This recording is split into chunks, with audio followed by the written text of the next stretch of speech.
we're in year one of this digital transformation because we didn't have global consensus on digital capital until March of this year. No one had seen digital credit instruments before January and February of this year. And even in the area of the business model, digital treasuries, it wasn't even clear in our mind exactly what the business model was long term until just a few months ago. But just in the past few months, I think it's all clicking, and I'm delighted to share it with you. So let's start with digital capital. Well, you know, for those who didn't guess, Bitcoin is digital capital. Capital, economic wealth, long-term store of value. People talk about a store of value asset. It's capital. What is 20th century capital? 20th century capital is equity. We call them the equity capital markets. Equity, private equity, public equity, real estate, sometimes art held as a store of value. It could be capital, maybe a sports team, gold. Capital is the left hand of money. The right hand of money is currency, medium of exchange, the dollar, the peso, the yen, the euro. Stable coins are currency. Bitcoin is capital. A lot of times people come to erroneous conclusions because they think about money and they think money is currency as opposed to money is capital. But of course, money could be used, the phrase could be used to refer to currency or to capital. It just happens that a lot of people are lazy thinkers and they insist upon interpreting it as currency when it should be capital, or interpreting it as capital when it should be currency. And well, Bitcoin must be awful because I can't buy coffee with it. But of course, Apple stock isn't awful because I can't buy coffee with it. But Apple is capital. And so if you define Apple as currency, then Apple is an awful currency.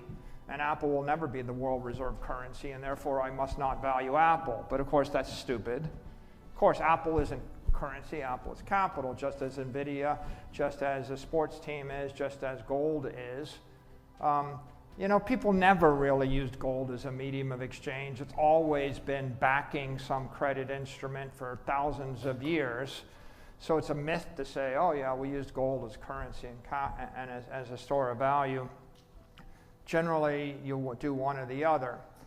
So this capital idea, store of value capital, wouldn't it be great if I somehow came up with a digital way to store my economic wealth for all of eternity? Satoshi figured it out. People for 17 years couldn't agree on it. They fought over it.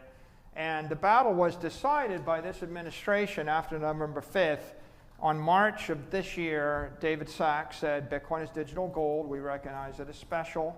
And as you can see, J.D. Vance thinks it's digital gold. Donald Trump thinks it's digital gold. I think you heard from Eric Trump this morning, who agrees it's a digital gold. The head of the SEC, Paul Atkins, thinks it's digital gold. But so does the head of the National Intelligence Director. I mean, Tulsi Gabbard, or Kelly Loeffler, or Bill Pulte, or Robert F. Kennedy, or Howard Lutnick, or Kash Patel. Now, those are people you wouldn't expect to have an opinion on the distinction between currency and capital and medium of exchange and store of value, right? I mean, by the way, if I took 100 PhD economists that are classically trained, they probably wouldn't get it right because they tend to rote recite things that they learned 40 or 50 years ago out of a textbook without thinking much about it. And of course, the phrase that everyone recites without thinking much about it is, money is a store of value, medium of exchange, and unit of account, there. And they stop, and they don't really say any much more about it. But of course, if it's very obvious to every member of the cabinet Bitcoin is digital gold, and it was obvious to the President of the United States, you know, then that's a pretty big step forward. 12 months ago, we had one member of the cabinet, well, 13 months ago, one member of the cabinet, Gary Gensler, who was a Bitcoin maximalist. You know, people, you could tell if you were sophisticated, Gary Gensler was a Bitcoin maximalist for 4 years. The only people that couldn't tell were the altcoiners. But maybe they could tell too, which is why they didn't care for him that much. But Gensler's view was Bitcoin is a commodity, it's a digital asset, it is sort of a digital gold. He didn't care for anything else, and no one else in the Biden administration had any opinion whatsoever other than a negative, skeptical one. So the November election was important. This decision to embrace Bitcoin was a very important move because that rippled everywhere in the world. What's the idea of digital gold? Gold, a bearer, non-sovereign, bearer instrument, store of value asset that I can teleport from here to there on a digital rail. Okay, straightforward idea. You need a network to do it. The question is which network and which protocol. And for 15 years, we all fought about which network, which protocol, and the matter is decided by political power. It's decided by financial support. The banks have embraced crypto, but specifically they've embraced Bitcoin as digital capital. In the next 6 months, you'll see a ton of banks start to custody Bitcoin and extend credit against it. In the past 6 months, we've had about half of the major banks in the United States start to extend credit against IBIT, which is wrapped Bitcoin. So all that's happening this year as we speak. Money determines the winner, right? So Wall Street embraced Bitcoin. The IBIT ETF is the most successful ETF in the history of Wall Street. I've oftentimes said, you know, the war to determine the future of the money is going to be fought and won with money, right? So it's a question of how much money is going to go onto which network. Are we going to designate Dogecoin or Yo-Yo coin as digital capital, or are we going to designate Bitcoin? And of course, that's 140 billion from the ETFs. Companies, 200 of them capitalized on Bitcoin, and they put about 100 billion in. Our companies spent a decent amount of that, but we're not the only ones. And if you were to say, okay, what's the big idea? The big idea is a bunch of rich people want to keep their money, and they don't trust the bank, they don't trust the government, they don't trust each other, they don't trust anybody. And they'd like to keep their money forever. So we created a digital bank, we put it in cyberspace, and since we don't trust each other, we all run a copy of the software. And that's a decentralized network. Okay, well that's not a bad idea. This idea that we're going to put our money at a bank in cyberspace and we're going to run a decentralized protocol. And once you've decided that, the question is, well, can a human being engineer that? Well, yeah, they tried 50 times. Eventually Satoshi did it with Bitcoin. It worked, it caught. And the second idea is, well, you know, is that the winning network, or is there another protocol that's going to supplant it? And that took about a decade to settle that question. There was the block size wars. There was a lot of struggle. But people oftentimes, they make the mistake of thinking this is an asset. It's not an asset, it's a protocol. It's a protocol that actually inspires a network. The network is hardware and software run by people. There's an asset circulating on that network. But the big idea is an economic protocol for digital capital. And people all worry, well, what if that gets hacked? And the point that I make is English is a protocol. Why are we speaking English? Because a bunch of smart, powerful people fought over this matter, and the people that spoke English won. If Napoleon had won, we'd be speaking French. If Hitler had won, we'd be speaking Germany. It turns out that the English speakers won the wars. We speak English. Why do we speak English? Because all the rich, powerful people speak English. Are there other languages? Of course there are. Can you imagine a better language? Of course you can. Are there more beautiful languages? Of course there are. But the point is, the rich, powerful people don't speak that. The rich, powerful people speak English. You have kids, you want them to be rich and powerful, teach them English. Same is true with Arabic numerals. It's not the first system of numbers. The Babylonians have a different system, right? 360 degrees, 60 minutes, base 60 type system, okay? The Greeks had a different system. The Romans had a different system. And then the Arabic system was a fourth system. There's probably who knows how many other systems of math, right? I mean, computers spoke base 2, binary system. So people that used the protocol that won, that didn't fight the war over the protocol, forget that it was a decision made, And why do we use 0, 1, 2, 3, 4, 5, 6, 7, 8, 9? Because all the rich, powerful people settled upon it. But by the way, not just because they settled on it, it was better. If you actually try to do math or build computers with Roman numerals versus computers with Arabic numerals, or Arabic just works better, right? So sometimes a protocol has an advantage, and that advantage manifests itself. And if you look at this picture, what is this telling you? This is saying that Bitcoin is the winner because it's the most powerful electrically. It's got 24 gigawatts of electricity. It's the most powerful computationally. It's got 1100 exahash. That's more computer power than Microsoft and Amazon and Apple can muster to attack the network right now. So it was the most powerful computationally. It's the most powerful commercially. Right? What you got a security or a stock? How many of your stocks trade on 1,000 exchanges simultaneously everywhere in the world, 24/7, 365? That's a simple question for me to answer because the answer is none. Right? It's like I just listed a stock in Europe. We listed STRE. We listed on the Luxembourg Stock Exchange. That's one of 27 capital markets in Europe. One of 27. I tried to actually list a euro stock on the NASDAQ. NASDAQ doesn't support euros. You can't have a euro-based stock on the NASDAQ. So what you find is that for the most part, a lot of assets don't trade 24/7 globally. They trade very locally in the local nation, the local language, the local time zone. Bitcoin trades everywhere. So what other kind of power does it have? Well, it has hundreds of millions of holders. Has 700 million crypto believers, has a lot of political power. The crypto lobby tipped the election in November. They're very powerful. So what do you want? You want political power, you want electrical power, you want computational power, you want commercial power, and then the other thing it has is economic power. There's $1.2 trillion of actual dollars that have been invested in that network. My company alone put $48 billion of actual cash in that network. That's probably on the order of, if not 10, somewhere between 10 and 100 times more than any other network. So the battle to determine the world's reserve capital network was determined by what? By smart people with money. And it's been never ending. It's been going on. And what you see today is this manifestation. A lot of smart money made a decision. A lot of smart people, decided to like Google, or they decided to like Apple, or they decided to like Amazon. And you could say, well, I can copy Amazon.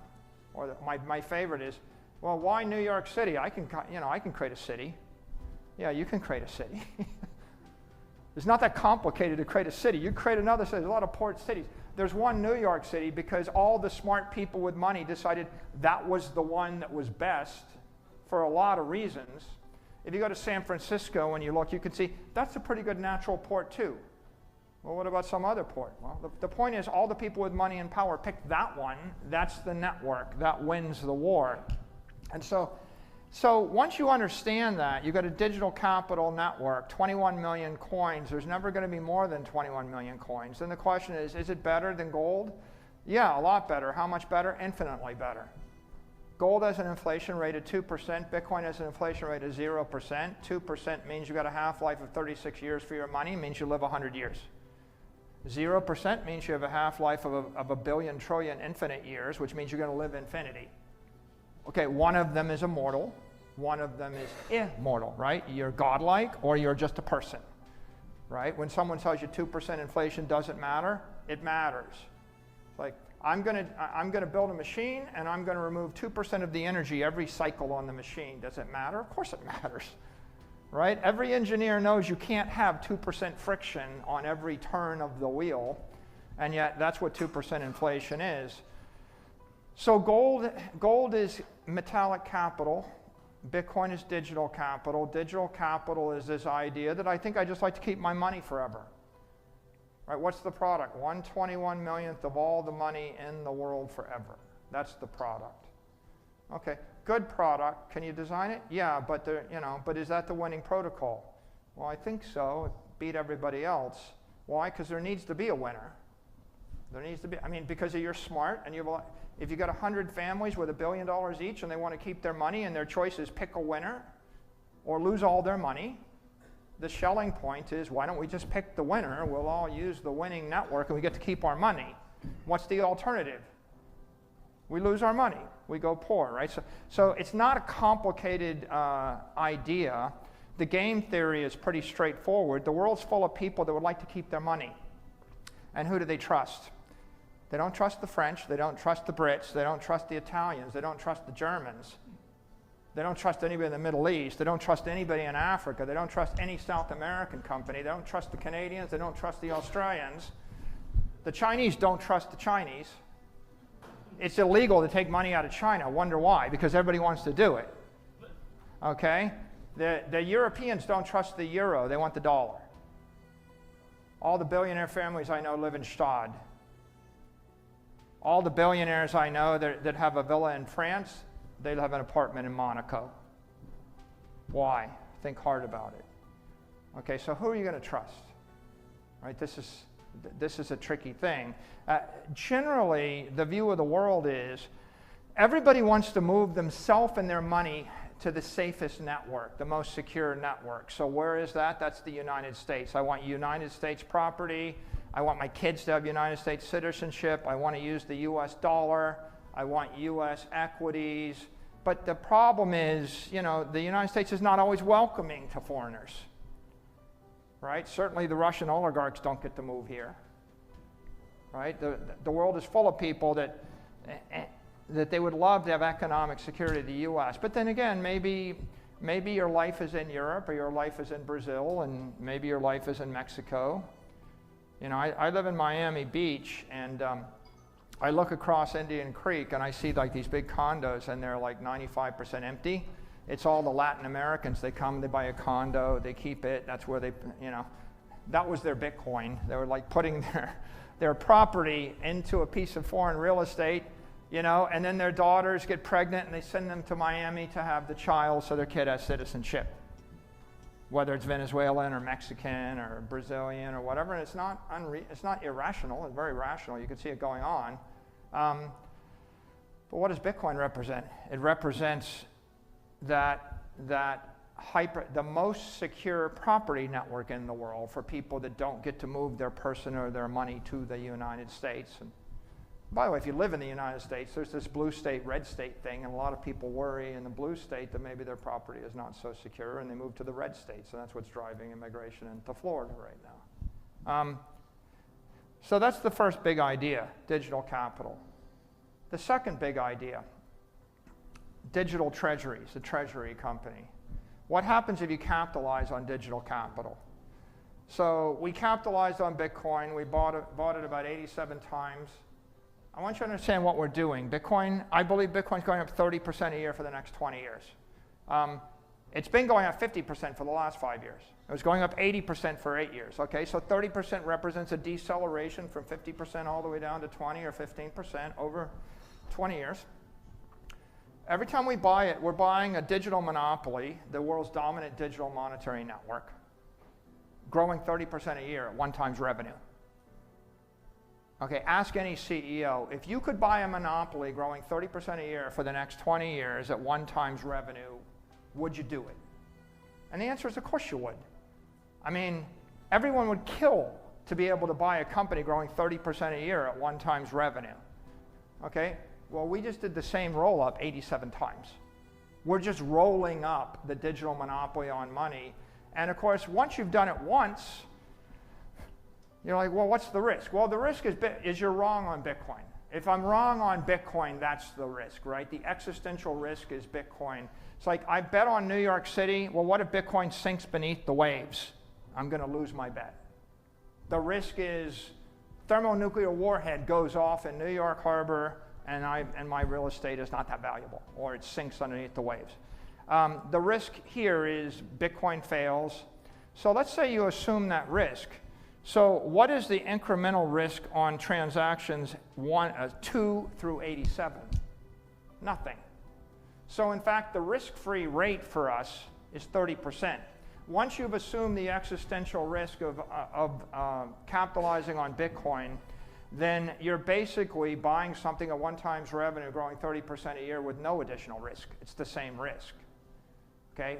And you might not agree with me if you hate Bitcoin, but what matters is that the 1% of people in the world that agree with me own the equity, and that's their view. They think Bitcoin's going up 30% a year. So once you get that, it's like, you know, some people don't like New York City, but the ones that live in New York City, you know, you will pry their apartment from their cold dead fingers. They think the world is New York and everything else is downhill from there, and they're going to live there, and you can give them a million excuses or a million reasons why it's risky to live there. What if this and what if that and what if the other thing? And their view is, well, it's New York.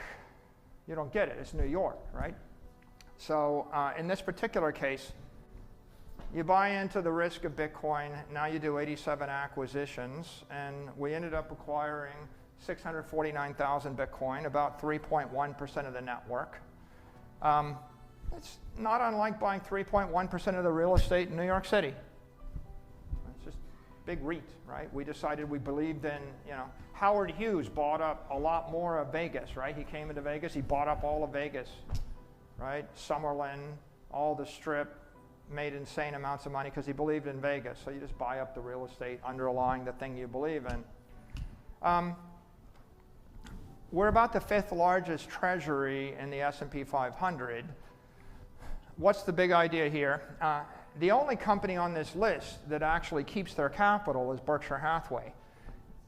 The conventional corporate finance strategy is to return capital to the shareholders or surrender the capital or decapitalize. And that's because those companies are capitalized on sovereign debt, or in this case, short-dated treasuries. They're negatively polarized to capital. So the big idea I have here is that if you're negatively polarized to capital, you have to get rid of your capital because it's toxic. If you're positively polarized to capital, then the more capital you raise, the more money you make. Once you understand that, for example, the Venezuelan bolivar could be viewed as capital. And if you were capitalized on the bolivar before it lost 99.9% of its value, I think you can see via common sense that you're negatively polarized to capital. You have to get rid of it. You really want to, if you want to be rich in a hyperinflating economy, the way to do it is go into debt. Borrow $1 billion when it's worth $1 billion and pay it off when it's worth $1 million. Right? So you need negative working capital if you're negatively polarized to capital. So a rational CFO, they would just go to negative working capital. That's why you do LBOs. You borrow 10, 20, 30, 50 billion dollars because the cost of capital is lower than the monetary inflation rate, and you don't want to carry the capital. If you capitalized on Bitcoin, then it's the opposite. Then you're outperforming the cost of capital. And this chart illustrates it. You see, over the last 5 years, the cost of capital is 14%. It's set by the S&P. Guess what else is yielding 14%? It turns out, lo and behold, that gold is yielding 14%. How do you like that? So 14% is your hurdle rate. The normal capital asset is short-dated treasury. That's the money chart, money markets. It's 3% blended. Okay, so you're investing at 3. Your hurdle is 14, you're minus 11, you're destroying 11% of your treasury every year, you're negatively polarized capital. If you could capitalize on the S&P, you could keep all your capital, meet the hurdle rate. The problem with that is it's illegal. The Investment Company Act of 1940 made it illegal for a public company to capitalize on a portfolio of securities. Not something you might, not everybody knows this. I didn't know this. I never had reason to think it. It was so ingrained that you just wouldn't do it. It never occurred to me why, but it's written into the Investment Company Act of 1940. So if you can't invest in the S&P, then you probably can't capitalize on Mag 7 stocks either. They're also securities. There's only one Mag 7 stock that NVIDIA can buy. It's its own stock. There's only one stock that Apple can buy, Apple. So why do we have buybacks? Because it's the only stock that companies can buy per the SEC 40 Act. But look at Bitcoin. Bitcoin is 48%. Bitcoin is actually outperforming the cost of capital by a 34% margin. So this big idea is not that complicated. It's, if I have digital gold and it's deflationary, the difference between 2% and 0% is going to give you the 48% instead of the 14%. So if I have a deflationary digital gold like Bitcoin, then I can capitalize and I can even lever the company on it. What else could you capitalize on? You could capitalize on actual gold or real estate. People tried to capitalize on gold, didn't work so well for a bunch of reasons, but you can see at the end of the day, there's not enough juice in it to make it worth the trouble. And real estate underperforms the S&P. Bonds don't work. Art, not going to work. You need a commodity or a property to capitalize a company. So Bitcoin is a breakthrough because it's a commodity, but it's also a scarcity. You can design a commodity that inflates 10% a year. It's still a commodity. It's an asset without an issuer. But Satoshi's genius is designing a commodity that's an asset without an issuer that inflates 0% a year. And the limit is t goes to infinity, right? Dogecoin is inflationary, by the way, if you guys like Dogecoin. They had like 5 million or 5% a year or something like that. It's not quite a percent, but it's inflationary over time. So this chart tells you everything you need to know. In fact, this chart is pretty much the macroeconomic map for the last 5 years. And what it tells you is if you're capitalized on bonds, you're in deep trouble. That's why Silicon Valley Bank went bankrupt. That's why all the banks were technically insolvent, because they're just awful investments. And you can see that the secret to MSTR's performance is we fund at the cost of credit or the cost of equity, which is somewhere between 6 and 14%. And then we invest at 48%, and then our equity then is able to outperform Bitcoin. We've grown through a number of cycles. First we used cash flows, then we used senior debt, then we used convertible debt. At one point we used some asset-backed debt, and eventually we realized that the best sort of amplification for the equity was preferred shares that are perpetual, that never come due, because that strips all the credit risk. Senior debt doesn't work because you have EBITDA covenants. Asset-backed debt doesn't work because you get margin called. Convertible bonds worked to the $10 billion worth of it, but at some point you outstrip the convertible bond market. And all of those are examples of using credit as a tactic to support the equity. So the first 4 years of our company, the equity was the product, and the credit was the tactic. When you're issuing 144A debt instruments, that's a tactic to juice your equity. What happened in 2025 is we realized that we should create a credit product, and the credit became the product, not the equity. The equity became the byproduct of selling the credit. We inverted the entire business model. And Strife, Stretch, Stream, Strike, and Stride at the bottom, those are products. They're credit products sold to the general public that in themselves have the value, and the equity is imbued with value because of the credit instruments. And this picture helps a little bit more than that. What is the Treasury business model? It's simple. I raise capital, I buy digital capital, I strip the risk, the volatility, the delta, and the duration off the capital. I transform it into the currency of your choice, and I give you the pure yield. I give you a credit spread above the risk-free rate. So what you can see here is that Bitcoin is about a 48% annualized yield. It was a rolling 38 vol, but call it like a 40% yield, 40% ARR, 40 vol type instrument.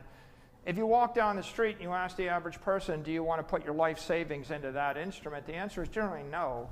If they spend 100 hours or 1,000 hours, they get convicted. And if they don't need the money for 4 years, then that money they don't need for 4 years, after they spend 100 hours, they might put some of that into Bitcoin or all of that. That's the Bitcoin community. But as you can imagine, you're not going to sell a product to 1 billion people if it takes 100 hours to understand it, and if they can't use it for 4 years, right? I have a beautiful car. You can't drive it for 4 years. There's a 100-hour course before you can buy it. But after 4 years, it's going to be the best car ever. That is not a consumer product, right? That's something different. It's almost like a religious product. And if you go to Bitcoin conferences, right, we're pretty fervent. We're pretty passionate. But you can see what strategy is doing is we're taking the capital and we're stripping the risk in the vol, extracting the yield, and selling it as a credit instrument. The first one was Strife. It was convertible preferred, and we gave you a portion of the upside, and we give you a liquidation preference, and we give you a fat dividend. So it's like a Bitcoin fellowship, right? You'll get some upside, you'll get paid a living stipend while you wait, and you get way over collateralized, and it's for someone that kind of wants to have their cake and eat it too, but doesn't want the roller coaster.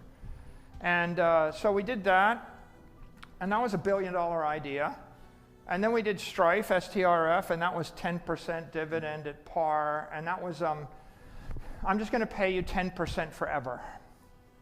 You know, and here's the other interesting observation. You know, we would like to have paid 5% instead of 10%, but we realized we'd have to pay 10% to sell the preferred. And then it occurred to me that it's a lot better to pay 10% forever than 5% on a 5-year note. If you pay 5% on a 5-year note, you're like any of 50,000 other corporate issuers. When you pay 10% forever, you're the best if the person wanted to buy fixed income. So what turned out to be the bug inverted to be the feature. And that's actually the theme of my entire presentation, which is the bug of Bitcoin becomes the feature. The bug of digital credit becomes the feature. Over and over again, the bug of the business model becomes the feature. And that's the innovation here. So we did a few other deals. We did Stride, where we stripped the cumulative rate off of the instrument, and it adds about a 400 to 500 basis point credit spread. So you either get the 10% in the investment grade bond-like instrument, or you get the 15% in the equity-like instrument. And the truth is, the people that want the former don't want the latter. And the people that want the latter prefer the latter over the former. And so we just tapped into two different pools of capital there. And while we were working through this, we tried to go do a deal in Europe, and we got stymied by a regulator, and we couldn't do something. So in the summer, I thought, what can we sell in the U.S.? And we thought about selling a euro instrument on the NASDAQ, but the NASDAQ wouldn't list it because they can't support foreign currencies. And then we thought about a yen, and we couldn't do that. So we thought, well, what can we do in dollars? And we'd already done the long end of the yield curve. We'd sold a 10-year duration instrument. So I thought, what about a 1-month duration instrument? And we started thinking about an adjustable variable rate monthly preferred stock. And partly it was what could we do or what we haven't done, and then partly it was people just want to get their principal back, and partly is they want cash dividends. So we started thinking about this product Stretch, and Stretch became the biggest piece of financial engineering. Stretch is like kerosene distilled from a barrel of crude oil. It's just pure liquid energy. And as you can see, the way the tower is working right now is we've stripped the 38 to 28 to 21 to 16 and a 9 vol. There is a conservation of energy. There is no such thing as a free lunch. That's the law of thermodynamics. So if I make the volatility go away from the credit, it has to go somewhere. And so what it does is it floats up to the equity. And so does the excess performance. So we end up creating a highly volatile, high performance equity by creating lower volatility, lower performance, less risky credit instruments. And the entire company's reason for being is to actually take an asset, Bitcoin, which is, call it a 10-year duration instrument with 50 vol and 50 AR, and we carve out of that a 1-month duration or 1-year duration, and we carve out of that 10% ARR, and we carve out of that, we strip 90% of the volatility off or 90% of the risk off, and we offer that to a credit investor. In the process of doing that, we actually create Bitcoin per share. So we're creating BTC yield, we're adding Bitcoin, Satoshis per share every single time period, because when I sell $1 billion worth of credit and buy back $1 billion of Bitcoin, I've issued no common stock, but I have actually bought $1 billion of Bitcoin, so the equity gets amplified. And you can see here a snapshot of the capital structure. In essence, with $61 billion of Bitcoin value, we have a bit of debt, $8.2 billion of convertible debt from our last 4-year period. We will equitize that over time, but that's about 13% of our hard assets. That means that Bitcoin could fall 85%. We're still covered, over-collateralized on the debt. But the more interesting thing is that the dividend payments represent 1.3% of the net assets. So that means Bitcoin has to appreciate 130 basis points a year to cover the dividends forever. There's perception that somehow this is risky, but the bet that we're making is we think Bitcoin will go up 1.3% a year. And if we're wrong, in 77 years, we have to come up with a different idea, right? I mean, that's if we're wrong. Like, assuming Bitcoin goes up 0. Look, if Bitcoin goes to 0 tomorrow, immediately, forever, then of course this is not going to work. But the way the math works is you create shareholder value, and you pay the dividends forever if you get 130 basis points of BTC gain or appreciation. If Bitcoin appreciates faster than the blended dividend rate, the 10% or so, then you actually outperform Bitcoin with the equity. So your two numbers are, your minimum is you're creating value, the 10% hurdle is you're outperforming Bitcoin, and at 0% in 77 years you run out of money. We just managed to get a credit rating from the S&P. This is challenging given the Basel Accords, Basel framework valued Bitcoin as 0. But as Basel gets updated, and it looks like it'll get updated, I think we'll move our way up this credit stack. The advantage of getting the credit rating is it tripled the addressable market for our credit instruments overnight, so that was good. There's a lot of people that like digital assets and believe in Bitcoin, but they couldn't buy without a credit rating, and so this was very important to them. And so now we get to the third part, digital credit. Well, these are the products, right? What is Strike? Well, it's got an equity component, it's got an effective yield, and it's 4x over-collateralized. What is Stride? It's a long-duration, high-yield instrument, so it has an effective yield of 14%, tax-equivalent yield of 22%. Why is it tax-equivalent yield of 22%? Because it's a return-of-capital dividend, a ROC dividend. It means that it's tax deferred until you've reduced your basis to 0. So one of the elegant things about digital credit is they're all ROC dividends if they're issued by a Treasury company. You can see what you're competing against, but I think you guys know what you can get in the market. Normal junk bonds or private credit are half of that. Strife pays 9.5%, even 10%. The tax equivalent yield is 15%. It's the most highly over-collateralized. It's the longest duration instrument. And Stretch is Treasury credit. So if you think about, if you were to say, what do I think is the perfect product? The perfect product is 600 to 800 basis points of pure yield over the risk-free rate in the currency of your liabilities in a stable instrument. Like that's what, it's a high-yield bank account. Who wants that? Everybody wants that. Right? The only question is, what's the catch? And the catch is you have to believe in Bitcoin. That's your first risk. And then you have to trust the issuer. Right? If you trust the issuer, you believe in Bitcoin, then you're probably going to ask, well, what is the vol and what is the liquidity to decide, can you get 20 million in and out of it, or is it 2 million in and out, or 200,000 in and out? But the idea of Treasury credit is just a fortunate serendipitous discovery. We tripped over it. Nobody in the history of the capital markets has created a monthly variable rate preferred stock. It's not that it's illegal. It's not that you can't. The security law lets you do it. You can do just about anything with a preferred stock. It's just that no well-run company ever thought to do it or had a motive to do it or a reason to do it. And so when you put together digital capital with AI, with a publicly listed preferred, with a shelf registration, with an ATM, now we blended all the best elements of crypto and ETFs and public companies and ATMs, all of them together with a digital distribution channel. And now it seems like a pretty obvious idea. But I can even say, I don't think this was developed over the weekend by me out of frustration of not being able to do anything else using an AI. And if I had not had an AI, and I hadn't had the other experiences of having done Strife and Stride and done the $30 billion of ATM revenue, and if I hadn't, if it hadn't all come together at the same time, we never would have found this.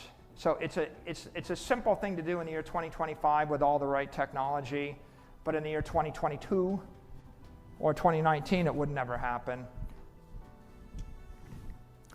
Stream is the deal we did just 2 weeks ago. It's basically a version of Strife that's in euros. 100 euro par value, pays 10% at par. It turns out that we were like one of the first issuers of preferred stock in Europe, because most of the time fixed income in Europe is hybrids. They're bond instruments. And they're bond instruments because the companies that issue them want to be able to deduct the dividend, or deduct the dividends as interest because it's to their advantage. And here you stumble on another theme, which is most credit instruments are issued to the benefit of the issuer, or they're crippled because the credit is issued tactically to fund a project, an automobile, a building, a service, a stock buyback. People are issuing credit to benefit the equity or the product or the service. Let me invert your worldview. What if you issued the credit as the product? What if the goal was, I want to create the best credit instrument for someone to buy? Well, for what purpose? Well, just to do it. What are you going to do with the money? I'm going to buy Bitcoin. Haven't you done that before? Yeah, 100 times before. So what's the unique project? There's no unique project. So what are you trying to do? I'm trying to create the credit which is the best in the world. So now you invert. You're like, I'm not going to cripple the credit. I'm actually going to make the credit fly. I want to empower it. So with Stretch, we created it. It came out at 90, and it's on this path, to stabilize at 100, and we have a lot of tools to do it. Partly time does it. Partly as the AUM grows, it gets stable. Partly it's marketing. Partly we adjust the dividend up if it's weak. And if it trades above 100, we can exercise the ATM to trim the ball off the side. So there's a lot of things going on here as it approaches par and stabilizes, but that's the first 4 months.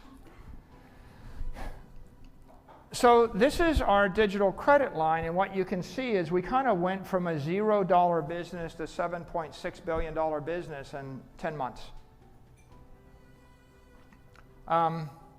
And I joke with people, it took me a decade to come up with a $1 billion idea. I took the company public. Then I spent 20 years trying to come up with the second $1 billion idea. Could not find it. I tried 20 things. They all didn't work. And then the COVID lockdowns came, and we discovered digital capital, and that was the second $1 billion idea. And then converts were the third $1 billion idea. And then the ATMs were the fourth $1 billion idea. And that all happened over the next 4 years. And then in 2025, we combined AI with preferreds, with credit, and we came up with Strife, Stride, Stretch, and Stream. And it was literally a $1 billion idea every 8 weeks. A $1 billion business. Right? And so why? We're combining digital capital, digital intelligence to create digital credit. And what market are you targeting? You're targeting the $300 trillion credit market. So what's special about these things? Well, they're the most liquid preferred stocks in the history of the world. Right? You can see the liquidity, which started at 70 million, and we're up to like 387 million a week. And so they're starting to trade insane volumes. The normal preferred stock trades $100,000 a day over the counter. The public listed hybrid or preferred trades $1 million a day. The first tries we had were trading 20 million or 30 million, 20 to 30x that, and then Stretch traded 100x that, and now it's moving to 200x that. And it's first year. So we really have line of sight to something that trades $1 billion a day. And if you ask the average salesperson in finance, what do you think about prefs? They think, well, these things are all kind of dogs. They're boring. They're complicated. I mean, it's all kind of garbage. Like, I think it's garbage. It's like you're yielding 6% and it's issued by 1 of 5,000 regional banks. It's heterogeneous credit. You don't have any bond guarantees. The yield isn't that good. It's over-the-counter traded. You can't find it. You need a Bloomberg and a QSIP number to figure out what's going on. It's almost like constructed to make it difficult for people to buy it. And and that's what happens when you think the credit is the tactic as opposed to the credit is the product. Now, I talked about serendipity. We kept stumbling upon things, right? Credit on Bitcoin is better, ATMs are better, 4-letter tickers are better, shelf registrations are better. And then we stumbled on the fact that all of our dividends are tax-free. Tax deferred, technically. When we pay you the dividend, it's a return of capital, which means if you're a retail investor, you don't pay city tax, state tax, or federal tax on it. You just reduce your basis. So your 10% is a 10% cash dividend. How do you do that? Well, you have to have negative earnings and profit. So as a practical matter, no well-run bank can do that. They're always going to be taxable. No well-run company can do that. You have to build a treasury company from the beginning that was never to generate earnings and profit in order to do this. So the bug becomes the feature. Again, that's the theme. The bug is the feature. You guys, how do you pay the dividends? Well, you either sell the capital that you bought, right? You buy Bitcoin at 10,000, it goes to 100,000, you sell some of it, you pay the dividend, that is a return of capital. Or you sell the equity backed by the Bitcoin, and that is a return of capital. And how long can you do that? Well, you can do that forever. What do you need? You need Bitcoin to go up more than 130 basis points. Is that sustainable? Of course it is. Now, that has some profound consequences.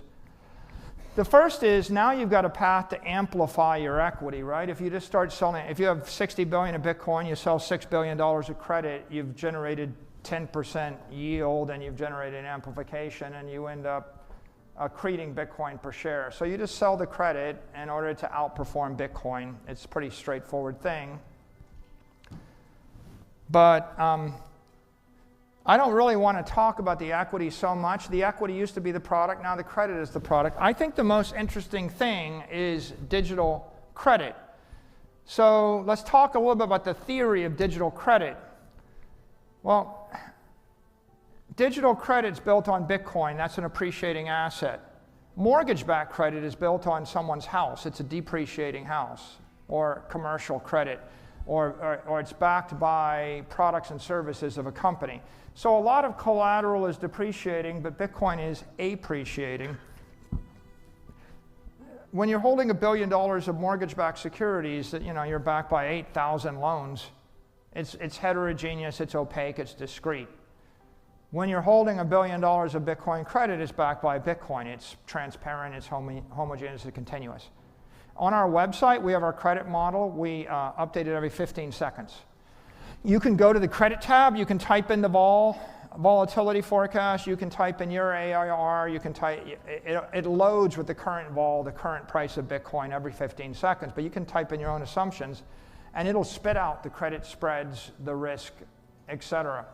You can't do that with commercial credit, retail credit, credit card credit. You can't do it with sovereign credit. The credit risk on a Ukrainian bond, it tends to discretely change depending upon the disposition of politics in the war. So the third big, by the way, and each time we do something like that, we can pay a higher yield. So the reason these digital credit instruments pay a higher yield is because structurally they're just better. For example, bank credit is a bank deposit. Bank deposits are 2-day loans. The bank has to give you back your money in 48 hours or 24 hours. If you want it back, it's overnight money. Corporate debt is 3 to 5 year duration capital. So what you have is overnight money or short duration capital in most credit instruments. They amplify risk. It's kind of obvious if I basically take $10 billion of bank deposits and then I issue $10 billion of mortgages for 20 years. I have borrowed short, I have lent long, that's why I get the run on the bank. If I go into the repo market and I borrow the money for 2 weeks or a month and then I go and buy mortgages or I lever up, that's what Shearson or that's what Lehman Brothers did. You're just borrowing short, lending long, you blow yourself up. But the beauty of preferred equity is, first of all, it's not debt, it's equity. It's literally not leverage. It never comes due. And so equity mitigates risk, it doesn't amplify risk. It's still credit, it's equity credit, not debt credit, not deposit credit. Most people think of credit in the form of deposits. Those companies in Europe, they want to issue debt so they can get the tax treatment, but they're actually making them liabilities, not assets. Well, we took it one step further. We actually made the equity perpetual, so it never comes due. You could put call provisions and refinance provisions in a preferred stock that make it look shorter duration. But if you want to invest the money in Bitcoin forever, then you'd like to have the money forever, and then you match your duration. So you've got an indefinite duration liability and an indefinite duration asset. And then how do you make it better? Well, you hear a lot about private credit. Private credit's illiquid, unbranded, local, and difficult to access. Public credit, STRC, is public credit. It's got a ticker. You can buy it in London or any stock exchange. It's branded. It's got a happy name, Stretch. It's global. It's easy to access. You can buy it on Robinhood. So it seems pretty clear that the difference between JPM 19972 QSIP on a Bloomberg versus STRC is night and day for the retail investor. And then you've got the digital creation. If you want to buy $1 billion of mortgage-backed securities at 3:55 in the afternoon on Thursday, how do you create $1 billion worth of the loans? Like, how much effort does it take to issue $1 billion worth of commercial credit or retail credit or mortgage-backed credit? It's a lot of work. That's why there are 50,000, 100,000 employees working at a bank. There's a lot of paperwork. But in this particular case, if you want to buy $1 billion worth of digital credit at 3:55, we literally print the thing and then we hedge it out that day. By 8 a.m. the next morning, we have backed $1 billion of credit with another $1 billion of new collateral, and we're generating these instruments digitally in real time. And that's a big breakthrough, right? I mean, you don't see that with other forms of credit. And then the last big breakthrough is their ROC dividends. And return of capital dividends, they've been around since 1910. You see them used by real estate companies, oil pipeline companies, master limited partnerships, REITs sometimes. But normally you're limited to 3, 4, 5% dividend, and you're capped out by your amount of capital you can depreciate, and it's very difficult to scale those things. No one's ever created a 10% dividend paying preferred that was a ROC dividend, and they've definitely never figured out how to pay $100 billion of them. And so what's really interesting here is this Treasury model, which is the capital is raised tax deferred, the earnings are generated tax deferred, the dividends are paid tax deferred, the entire thing's a massive flywheel. It's the most tax efficient way to generate fixed income in the world. And I think that the profound insight we had, and really this is an aha moment over the past 12 weeks, is that we inadvertently created the most tax-efficient generator of fixed income in the world. Like, there's no one else that's going to tell you they can pay billions of dollars a year worth of dividends that are all returns of capital. So the company is a digital credit factory. If you understand swaps, if you ever traded interest rate swaps or any kind of swap, what's going on here is we're giving credit investors a USD yield and we're swapping that into a BTC yield for the equity investor.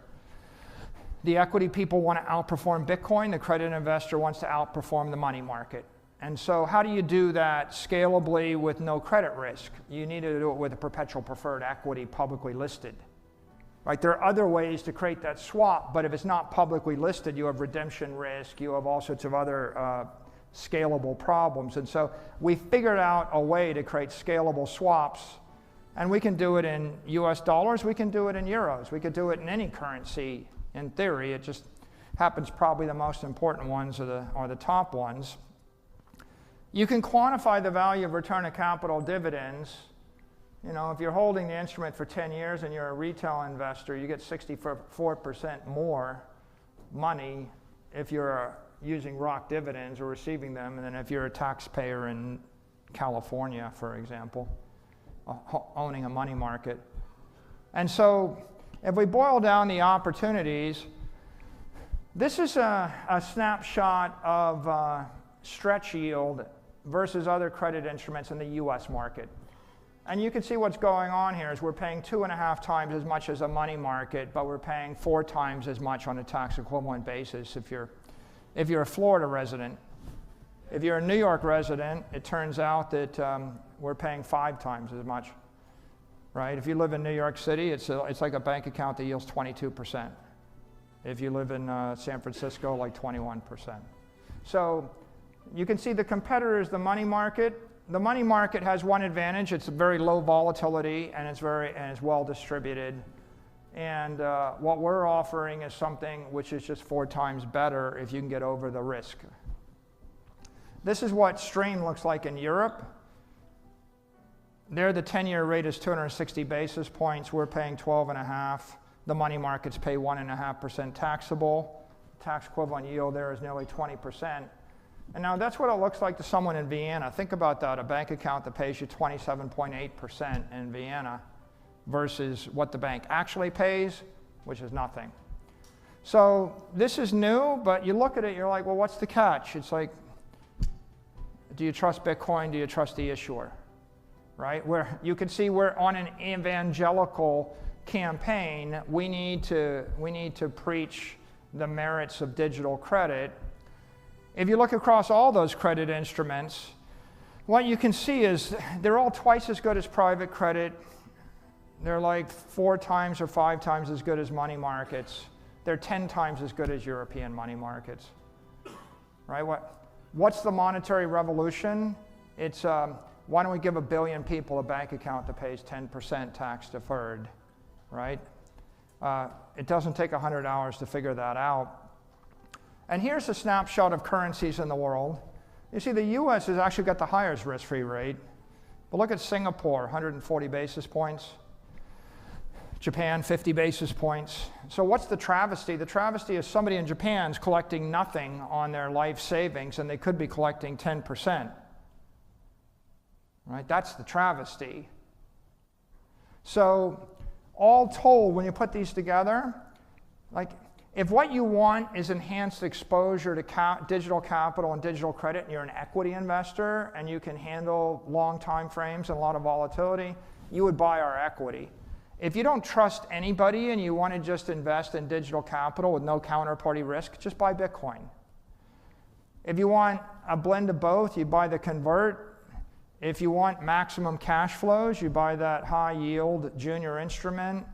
If you want the highest seniority, you take the senior instrument.